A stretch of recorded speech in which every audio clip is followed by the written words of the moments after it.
नमस्कार सर्व सेटनेट देणाऱ्या मित्रांना. नमस्कार. मी डॉक्टर सुधीर नगरकर. माझ्याबरोबर आहेत वंदना मॅडम. हॅलो वंदना मॅडम. हॅलो. हां, तर आता आपण या ठिकाणी डिसेंबर 2013 मध्ये जी परीक्षा झाली होती त्या परीक्षेमधील पेपर 1 जो आहे तो पेपर 1 मधील ए सेट जो होता त्या ए सेटचे प्रश्न ICTचे प्रश्न आपण पाहणार आहोत. ICT अतिशय महत्त्वाचा टॉपिक आहेत आणि मार्क देणारा टॉपिक आहे. ICT म्हणजे काय तर इन्फॉर्मेशन अँड कम्युनिकेशन टेक्नॉलॉजी. तर आपण आता या ठिकाणी सुरुवात करणार आहोत. Question number 43. Identify the pairs that appears in the reverse chronological order of development. पुढील जोड्यापैकी कालानुक्रमाच्या विरुद्ध असलेली जोडी ओळखा. आता या प्रश्नामध्ये विरुद्ध हा शब्द अतिशय महत्त्वाचा आहे.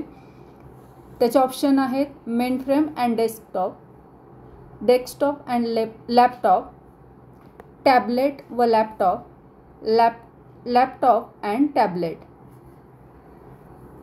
आता क्रोनॉलॉजिकल ऑर्डर ही येते आपल्याला माहीत आहे. मात्र रिव्हर्स क्रोनॉलॉजिकल ऑर्डर म्हणजे काय तर सुरुवातीला कशाचा शोध लागलेला आहे. समजा मेन फ्रेमचा शोध लागलेला आहे आणि त्याच्यानंतर कशा शोध लागलेला आहे, डेस्कटॉपचा लागलेला आहे. तर ही जोडी बरोबर आहे.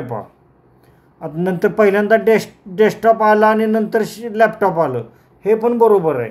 सुरुवातीला डेस्कटॉपच होते आणि नंतर लॅपटॉप आलेले आहेत. आता इथं काय दिलेलं आहे की टॅबलेट पहिल्यांदा आला आणि लॅपटॉप नंतर आलेला आहे असं दिलेलं आहे. पण लॅपटॉप हे करंटली आलेलं आहे आणि टॅबलेट हे करंटली आलेलं आहे आणि लॅपटॉप सुरुवातीला आलेलं आहे. त्यामुळे ही जोडी चुकीची आहे.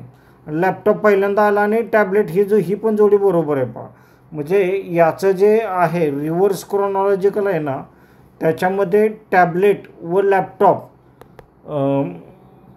ही जोडी या ठिकाणी सी हे उत्तर बरोबर आहे. ॲक्च्युली इथं काय दिलेलं आहे की रिव्हर्स क्रोनॉलॉजिकल ऑर्डर दिलेलं आहे. त्यामुळं सी हे उत्तर बरोबर आहे. कारण लॅपटॉप आलेला आहे आणि टॅबलेट नंतर आलेला आहे. प्रश्नामध्ये निवर टू ओल्डर असल्यामुळं या ठिकाणी तर टॅबलेट हा न्यूअर आहे आणि लॅपटॉप हा ओल्डर आहे. त्यामुळं याचं उत्तर सी आहे. आता तुम्ही म्हणाल रिव्हर्स क्रोनॉलॉजिकल ऑर्डर म्हणजे काय तर it means listing the later developed technology first followed by the earlier developed one. म्हणजे नाव लेट्स ॲनालाइज द पेअर्स. आता या ठिकाणी मेन फ्रेम्स अँड डेस्कटॉप या ठिकाणी दिलेलं आहे. तर mainframes were developed first 1940 to 50. म्हणजे 1940 ते 1950 हे काय डेव्हलप झालेलं आहे तर मेन फ्रेम कम्प्युटर डेव्हलप झालेले आहेत. मात्र या ठिकाणी डेस्कटॉपच्या 1970 ते 80 डेव्हलप झालेलं आहे. डेस्कटॉप कधी झालेला आहे 1970 ते 80 झालेलं आहे. तर इथं सरळ दिलेलं आहे की पहिल्यांदा न्यूअर आणि नंतर ओल्डर असं दिलेलं आहे मेन फ्रेम आणि डेस्कटॉप.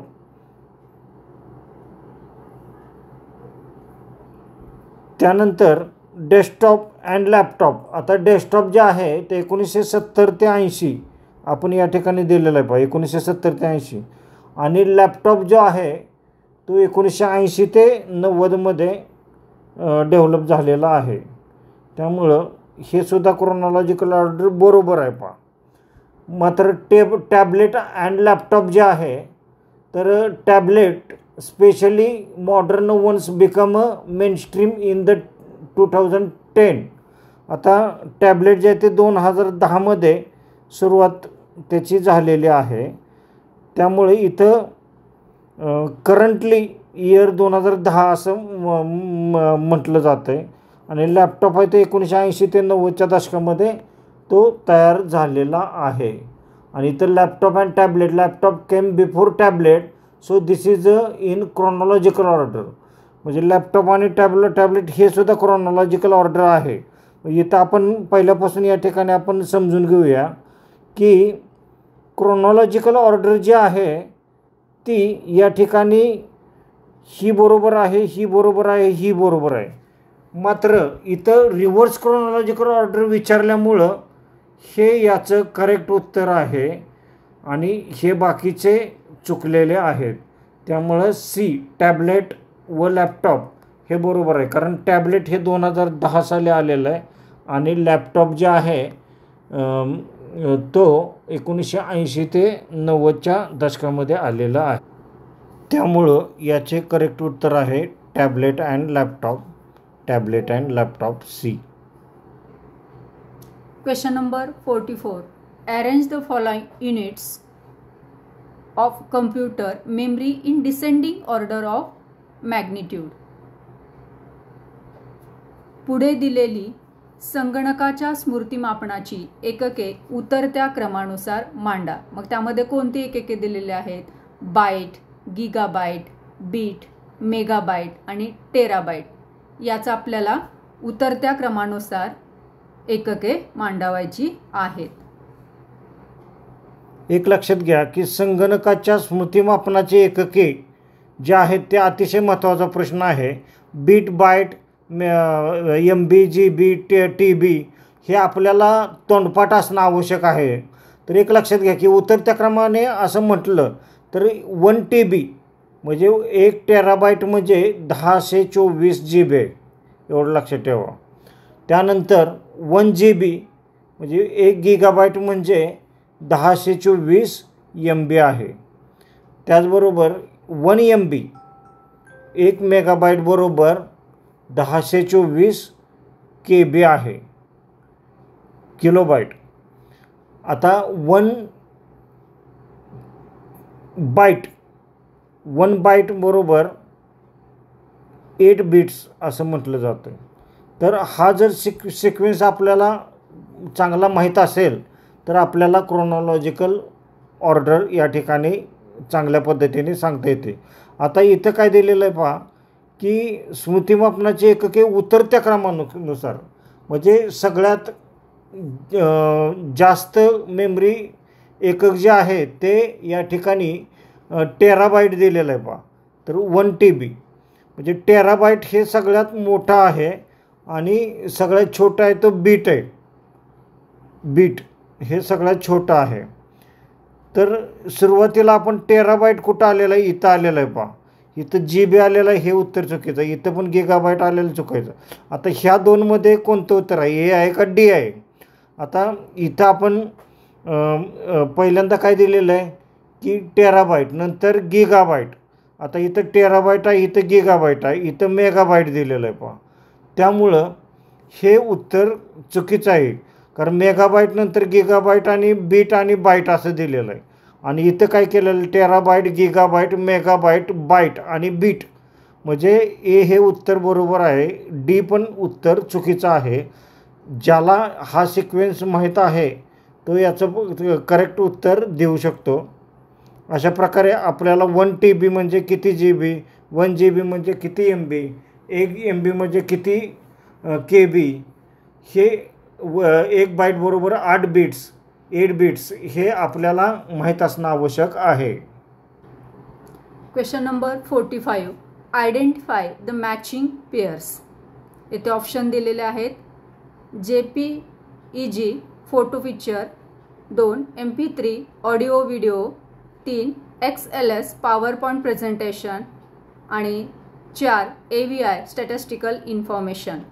पुढीलपैकी योग्य जोड्या ओळखा. एक लक्षात घ्या की जोड्या जो ओळखामध्ये काय दिलेलं असतं तर पहिल्यांदा JPEG फोटो पिक्चर. आता इथं हे तर ऑप्शन दिलेलेच आहे पहा 1 2 3 4 JPEG, MP3, XLS आणि AVI.